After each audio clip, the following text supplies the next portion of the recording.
Right. And we need to be willing to offer that off-ramp. We need to keep, as you said, we need to keep the gas on, step on the gas. I will say, though, Mika, and I've tried very hard not to bring politics into this at all over the past several weeks. I've been trumpeting the bipartisanship, but just following up on what Noah said there, I'm not going to name any names because actually I don't even dignify their remarks. But there are some Republican senators out there that are trying to turn this into a political hit job against Joe Biden and are pushing him to do things that would trigger World War III. It's so reckless. They're pushing him not only to do things that could trigger World War III, that they would never do if they were sitting in the White House. They're also pushing him to do things that would get the United States so far ahead of our allies that there would be a split between the United States and NATO.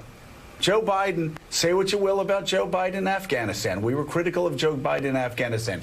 Joe Biden has paced this extraordinarily well. Paced is the time right and word. Time again. Yeah. He couldn't get ahead of the Germans early on. By the way, memo to America, memo to Republicans. I was one of you. We led Germany, we led France, we led the rest of the world into battles into Afghanistan. We led other allies into battles into Iraq. Said they didn't love democracy if they didn't follow us into Iraq. We don't have the best record right now with our NATO allies going into war. So because of the Republican Party for the most part, and yes, earlier because of people like me, voices like me calling to go into Iraq, and Republicans calling to go into Iraq, Joe Biden had to be patient. He had to have a touch to how he moved about. And guess what's happened over the past 23 days? You now have a Germany that's done something they've never done before since World War II. They're now committing to building a bigger military than Russia. Mm-hmm. That is game-changing. That is a generational change. Sweden and Finland talking about getting into NATO. That is a generational change. A generational change. You look at other countries that are asking us to bring NATO troops into their country to provide them more defense. A generational change. And how did it happen? It didn't happen by some president going over to Europe and pushing people out of the way so he could be in the front when the picture's taken of the group, or attacking the woman who was leading Germany, or attacking the woman who was leading Great Britain, going after our allies constantly while cuddling up to tyrants across the globe. Vladimir Putin saying, yes, I trust actually you more than I trust our own intel agents who risk their lives every day for American democracy and American freedom. Or yes, Xi, please go ahead and build those concentration camps. That sounds great.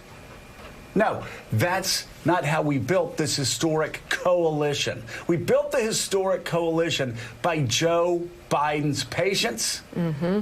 And oh, my God. Oh, I know this is going to be shocking to you because it doesn't fit into your stupid little populist playbook. From Joe Biden's experience. He's been there. He's done that.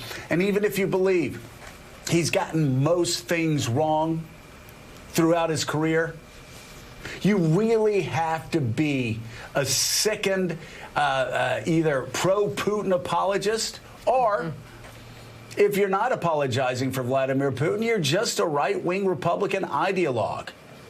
To be attacking him and saying he's responsible for Vladimir Putin invading Ukraine.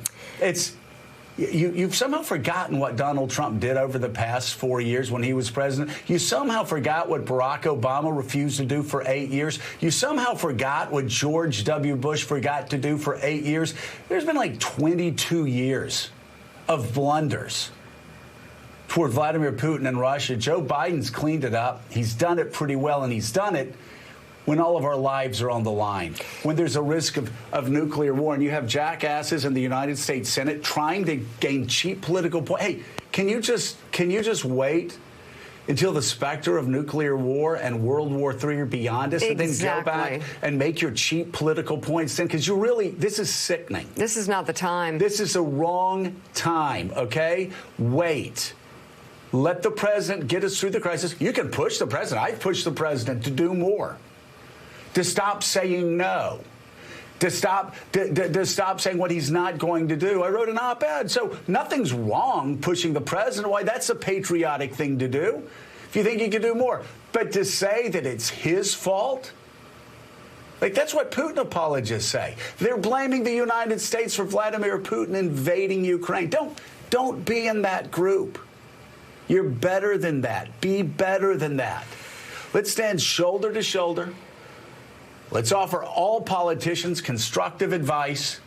But make no mistake about this. We're in this together. People who believe in Western democracy, people who believe in the West, people who believe in freedom over autocracy. This is our time to be together. This is not the time. Boy, I really want to say one senator's name. I'm just not going to do it because it's just not worth it. This is not the time to play for the cheap seats.